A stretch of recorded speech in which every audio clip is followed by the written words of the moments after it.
Ce sont des espaces confinés où le port du masque est impossible, voire à minima complexe, et qui sont des lieux, hélas, de contamination importants. Voilà la déclaration hier d'Olivier Véran à propos des salles de sport fermées. Salut, je viens de voir à l'instant que les salles de sport sont fermées en Ile-de-France. Ah, moi je suis en Ile-de-France, les salles sont fermées, ça me pose problème, mais bon, t'inquiète pas, on va pallier à ce problème-là. Toi et moi, toi qui regardes cette vidéo, tu es là parce que tu as un objectif à atteindre, pas parce que les salles de sport vont fermer, que tu ne pourras pas atteindre ton objectif. C'est simple, si tu veux atteindre ton objectif, il te faut juste 2 ou 3 matos chez toi. Moi j'ai de la chance d'avoir chez moi du matos, je vais te montrer le matos qu'il te faut toi, si tu veux continuer à atteindre ton objectif chez toi. Et au cas où, si les salles de sport ne rouvrent pas dans les 4 semaines, mais dans 6 semaines, tu seras tranquille. Tu auras déjà tout ce qu'il te faut chez toi. Donc, il y a deux choses à savoir. Si tu es débutant, t'inquiète pas. Tu n'as pas grand chose à faire, juste à continuer à t'entraîner chez toi. Et en plus, tu n'as pas d'excuse pour pas t'entraîner, car tu vas t'entraîner chez toi. La salle de sport, tu n'auras pas besoin d'y aller, elle sera chez toi. Donc, aucune excuse pour s'entraîner. T'inquiète pas, c'est que 4 semaines, voire 6 semaines, tu vas faire du poids du corps chez toi, ça va te suffire largement pour avoir un résultat. Tu es débutant, t'inquiète pas, peu importe ce que tu fais quand tu es débutant, pendant un an, tout marche correctement, tant que tu manges bien et tu dors bien. Mais si tu peux investir dans un élastique de 5 kg de résistance, c'est vraiment top. Tu pourras faire plein d'exercices avec. Je t'invite à aller sur YouTube, regarder plein d'entraînements maison qui sont faits par plein de personnes, choisir un peu des exercices qui te plaisent, qui te donnent envie de faire, fais-les, et puis voilà. Tu n'auras aucune excuse pour pas t'entraîner car tu t'entraînes chez toi, l'oublie pas. Ça fait plusieurs années que tu t'entraînes. Là va se poser un problème parce que le poids du corps ne va plus stimuler assez ton muscle pour pouvoir créer du muscle. Selon ton objectif, que tu sois en sèche ou en prise de masse, ça va être la même chose. Il faudra que tu investisses dans du matos. Ton format d'entraînement ne changera pas. Ça sera le même. Par contre, le matos, il y a plusieurs façons de s'entraîner avec. Soit tu prends des élastiques, donc là c'est les entraînements à l'élastique. Soit tu prends des haltères, et là c'est l'entraînement aux haltères. Le top, c'est d'avoir absolument des élastiques de 5 à 30 kg de résistance. C'est ce qu'il te faudrait directement. Tu vas sur Amazon, t'achètes un set d'élastiques et tu ne te prends pas la tête. Après, si tu peux, t'investis dans des haltères. Il faut qu'avec tes haltères, tu aies 20 kg. Et il faut t'asseoir des haltères réglables avec des disques. Parce que pourquoi? Parce que ça permet de gérer la charge et de changer la charge selon les exercices. Donc ça peut être intéressant. Donc, je t'invite vraiment à investir dans des haltères avec des disques. Et ensuite, si tu es chaud et tu as les moyens, investis dans un banc développé couché avec une barre, plus 2 disques de 20. Pourquoi je te dis ça? Que 2 disques de 20, avec déjà les haltères, si tu as acheté les haltères, sont top, suffire largement pour avoir une bonne charge de travail. Et surtout, tu as acheté les élastiques et tu pourras remonter de la résistance grâce aux élastiques aussi. Donc, investis d'abord par palier. Élastique, haltère, banc de développé couché avec la barre et du disque de 20. Voilà.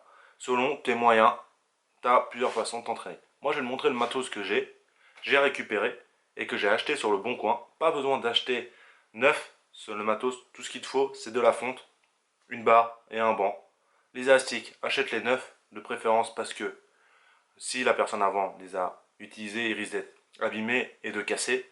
Donc achète un set d'élastiques neuf. Donc investis d'abord dans tes élastiques avant d'investir dans le reste.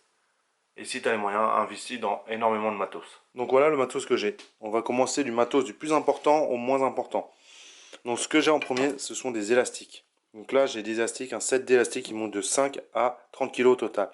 L'avantage de ces élastiques-là, c'est qu'ils ont des poignées. Donc ça, c'est vraiment top. Ça permet de faire pas mal d'exercices, surtout faire comme si on avait des haltères.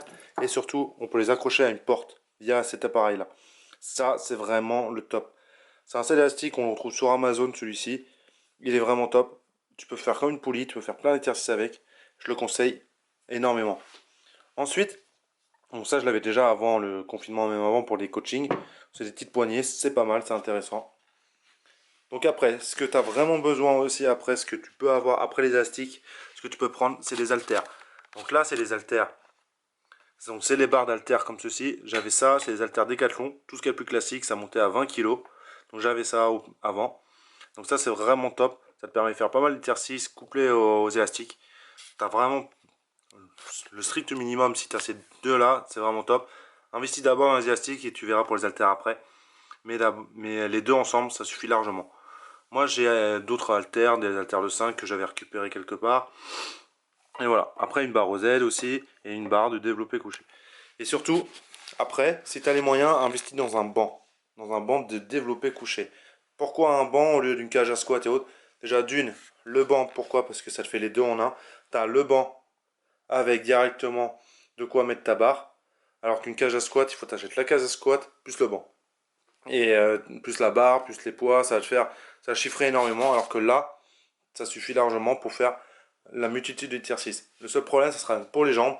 Enfin, pour les jambes, ce que tu fais, c'est que tu prends la barre directement, tu mets tes poids autour. Hein, tu fais un développé militaire pour pouvoir la passer au-dessus de la tête. Et après, tu la mets derrière toi et tu fais tes squats. Tu ne feras pas des squats lourds, mais tu pourras faire largement des squats. Et tu pourras travailler les quadriceps et les fessiers. Tu pourras faire des soulevés de terre avec la barre, plein d'exercices. Donc, ça, je le conseille. Ensuite, en troisième achat, achète un banc, une barre. Et si tu achètes le banc et la barre, tout ce que tu as besoin, en théorie, tu as déjà tes haltères. Si tu achètes d'abord le banc et la barre, et tu n'achètes pas les élastiques, et tu n'achètes pas les haltères, ça sert à rien. Achète plutôt d'abord les élastiques, ensuite les haltères et le banc. Ou sinon les trois ensemble. Donc une fois que tu as acheté le banc, ce que tu peux avoir besoin, et ce qui est dur à trouver, c'est de la fonte. En gros, c'est des disques, tout simplement. Là, moi, j'ai de la chance d'avoir des disques que j'ai récupérés chez mon cousin. C'est des disques intéressants. Et avec ça, tu peux faire largement, j'ai largement de quoi travailler. En charge de travail, j'ai même trop en poids. Ça suffit largement. Juste, tu t'achètes deux disques de 20, tu as tes haltères déjà de 10 qui te donnent des poids au total qui font 10. Ça suffit largement. Tu pourras faire largement tous les exercices. Et avec ça, largement. Tu n'as pas besoin d'avoir tous ces haltères, tous ces disques là. Moi j'ai de la chance de récupérer tout ça, donc ça me permet vraiment d'avoir pas mal de poids au cas où. J'ai de la chance d'avoir tout ce matos, parce que j'ai récupéré à droite à gauche ce matos chez des potes sur le bon coin, etc. Il y a juste les élastiques que j'ai vraiment acheté. Je te conseille d'acheter les élastiques le plus vite possible, parce que là tu dois être chez toi, te dire comment je vais m'entraîner, comment faire. Achète des élastiques en premier, ça te suffira largement. Ensuite, va à Decathlon, prends-toi des haltères si tu peux, 2 sets d'haltères pour faire 10 kg. Et là, tu auras largement ce qu'il faut pour travailler. Ça prêt, donc voilà. Et après, investis dans un bon développé couché. Donc voilà, ça c'est vraiment moi mon matos, mon gym. Il est fait comme ça. Je m'entraîne chez moi, dans mon petit appart qui est tout petit. Je m'entraîne, j'ai largement de quoi, donc pas d'excuses. Pas d'excuses du tout. Donc voilà. Je te posterai quelques vidéos de mon type d'entraînement spécial, on va dire, deuxième reconfinement post-couvre-feu. Je montrerai voilà comment je m'entraîne. Sur ce, je te dis à plus et aucune excuse pour pas atteindre son objectif.